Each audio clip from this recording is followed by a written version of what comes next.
ሩታዬ እንግዲህ በየቀኑ አዲስ ነገር እየያዘች ነው የምትመጣ ማለት ነው። ሁልጊዜ በአዲስ ነገር አትመጣም። እየቀያየረች እንግዲህ በአዲስ ነገር ነው የምትመጣ። የኔ ቅመም፣ የኔ ቆራጥ ሴት፣ የኔ ጀይና ሴት፣ የኔ ጠንካራ ሴት ሩታዬ እንግዲህ በየቀኑ ስታይሏ፣ ሚኗ፣ ሀሳቧ፣ ንግግሯ ምናምን እየተቀያየረ ነው የሚመጣ ማለት ነው። ልክ እንደ አንዳንድ ሰዎች እንግዲህ አንዱን ነገር 100 ጊዜ አታወራም ማለት ነው። እንግዲህ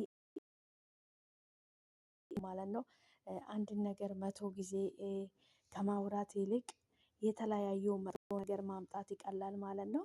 ሩታዬ እንግዲህ በየቀኑ እየተቀያየረች እንግዲህ ስታይሏን፣ ሚናን፣ አለባበሷን እየቀያየረች ነው የምትመጣ ማለት ነው።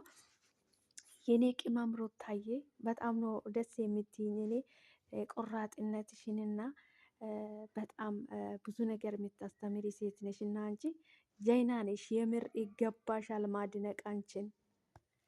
እንግዲህ ደስታ አንቺን አፍሶሻል ማለት ነው። እንግዲህ ከደስታ ጋፋ ብልጭ ዘና ጅንን ብላ መታለች ማለት ነው። ሩታዬ ከደስታ ጋራ አዲስ ህይወት ልትጀምር ቆርጣለች እንግዲህ ሩታዬ ማለት ነው። እንግዲህ ፍቅራችሁን ያብዛላችሁ ነው። ሌላ ምን ይባላል ማለት ነው። ህይወት ትቀጥላለች። የረከሰ ሲሄድ የተወደደ ይመጣል የሚባል አባባል አለ እና አባባል ሳይሆን ይህ ትክክለኛ ነገር ነው ማለት ነው። ርካሹ ሲሄድ ውዱ መጥቷል ማለት ነው። እውነት ለመናገር በጣም ነው ደስ የሚለው ሩታዬ እንደዚህ አምሮብሽ ዘንጠሽ መታየትሽ። እንግዲህ ጠላቶችሽ አይናቸው እየቀላ ጮጋራቸው እየተቃጠለ እንግዲህ እራሳቸውን እየታመሙ ነው በዚህ ሰዓት። እንግዲህ መቼም አንቺ እንደዚህ ፏ ብልጭ ደመቅ ብለሽ እነሱ ጤነኛ እንደማይሆኑት እርግጠኛ ነኝ ማለት ነው። ምክንያቱም የሰው ልጅ ምን ይባላል አያቴ ነፍሱን ይማርና ምቀኛ አታሳጣኝ ይላል ማለት ነው። ምቀኞች ስላሉሽ ደግሞ አንቺ ገና ታድጊያለሽ፣ ገና ትልቅ ቦታ ትደርሻለሽ። በትልቅ ነገር በጥሩ ጥሩ ነገር ገና እንጠብቅሻለን። ገና ታብባለሽ አንቺ ማለት ነው። ምቀኞች ብዙ ስለሆነ ያሳድጉሻሉ ማለት ነው። ምቀኛ መኖር በጣም ጥሩ ነው። በጣም ደስ ይላል፣ ያሳድጋል። እንድትሰፊ፣ እንድትበረቺ፣ ጠንካራ እንድትሆኚ፣ ጎበዝ እንድትሆኚ፣ ከዛሬ ነገ የተሻለ ነገር እንድትሆኚ ነው የሚረዳሽ ምቀኛ ማለት ነው።